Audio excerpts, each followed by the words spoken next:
Saudaraku, kisah Yesus dibaptis dalam Injil Markus adalah catatan mengenai baptisan Yesus yang paling singkat jika dibandingkan dengan catatan Injil yang lain. Namun catatan yang sangat singkat itu justru membuat pesan Markus menjadi sangat jelas dan tajam. Pesan apakah itu? Pesan bahwa Allah Tritunggal sedang bertindak. Ya, Allah Tritunggal sedang beraksi menggenapi karya penebusannya.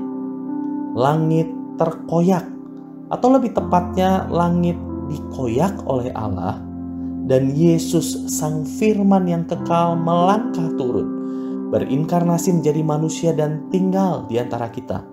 Sang Bapa yang kekal mengutus anaknya yang dikasihi dan berkenan kepadanya untuk menanggung murka Allah atas keberdosaan manusia, agar manusia dapat kembali berkenan di hadapan Allah. Allah Roh Kudus menguasai dan menopang Yesus untuk menggenapi karya penebusan itu. Inilah Injil itu. Inilah kabar baik menurut Markus, yaitu Allah Tritunggal tidak tinggal diam. Allah Tritunggal tidak indifferent. Allah Tritunggal tidak membuang manusia berdosa dalam murkanya. Tetapi Allah Tritunggal aktif mengerjakan penebusan dan pemulihan bagi manusia yang telah memberontak, yang telah gagal dan berada di bawah murka Allah. Allah Tritunggal bertindak untuk memulihkan keterpisahan manusia berdosa dengan dirinya. Allah Tritunggal beraksi untuk mendamaikan dan memperbaiki relasi manusia yang berdosa dengan Dia yang kudus. Saudaraku, inilah kabar baik itu. Allah bertindak. Saudara, menarik sekali dan saya kira tidak kebetulan kalau kita melihat Markus 15 ayat 38. Di situ Markus mencatat bahwa ketika Yesus menyerahkan nyawanya dan mati di kayu salib, tabir bait Allah terbelah, terkoyak, robek menjadi dua dari atas ke bawah. Gambaran yang sama saya kira dengan langit yang koyak. Dan saya tidak tahu apakah saudara memperhatikan detail ini. Tabir bait Allah yang memisahkan ruang Maha Kudus dengan ruang kudus, tabir yang memisahkan tempat kehadiran Allah dengan tempat umat berkumpul itu terbelah dan robek dari atas ke bawah. Pernahkah saudara bertanya mengapa robeknya tabir itu harus dari atas ke bawah dan bukan dari bawah ke atas?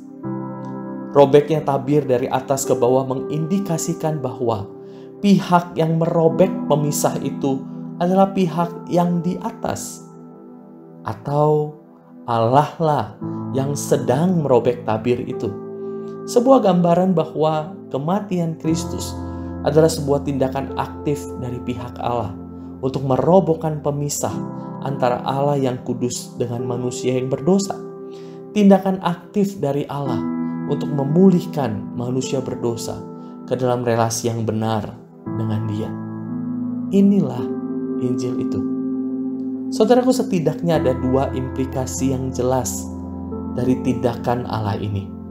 Yaitu yang pertama, melalui tindakannya ini, Allah sedang membuka kembali akses agar engkau dan saya dapat kembali mendekat pada Dia.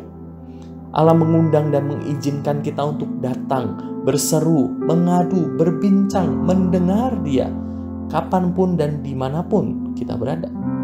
Allah merangkul engkau dan saya untuk hidup sebagai sahabatnya, kekasihnya, dan anaknya yang senantiasa hidup dalam keterhubungan dan keintiman dengan Dia.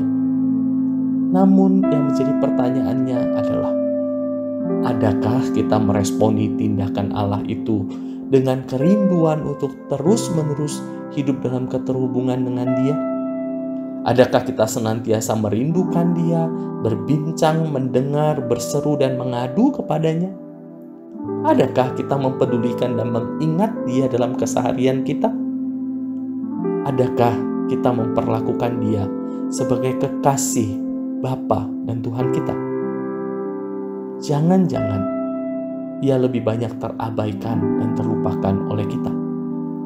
Jangan-jangan Ia lebih banyak dimanfaatkan dan dieksploitasi oleh kita dan kemudian dicampakkan ketika kita tidak membutuhkannya. Saudaraku, bagaimanakah engkau berespon terhadap tindakan Allah ini?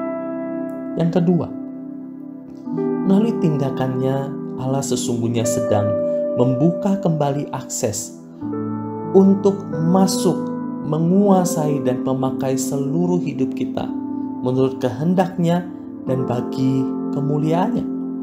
Tindakan Allah memulihkan kita yang berdosa berbicara tentang tindakan Allah mengembalikan kita pada desainnya yang semula, yaitu menjadi alat di tangan-Nya untuk menyatakan kebesaran dan kemuliaan-Nya. Desain inilah yang ditolak oleh manusia pertama dalam kejatuhan, dan desain ini juga yang terus-menerus ditolak oleh manusia dari zaman ke zaman. Manusia mau mengatur hidupnya sendiri, hidup bagi agenda dan kesenangannya sendiri. Dan tindakan Allah memulihkan kita menjadi semacam restart agar kita kembali membuka pintu selebar-lebarnya bagi Allah untuk berkarya dalam diri kita. Membuka pintu selebar-lebarnya agar Allah dapat memakai segenap diri kita, suka maupun duka kita, kegagalan maupun keberhasilan kita, kekuatan maupun kelemahan kita, karunia kita, waktu kita, tenaga kita, masa depan kita, segenap hidup kita bagi kesenangan dan kehendak-Nya.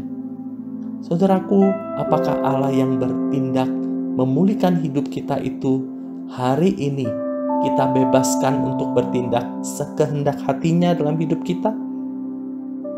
Atau jangan-jangan engkau dan saya masih menjadi tuan atas hidup kita sendiri?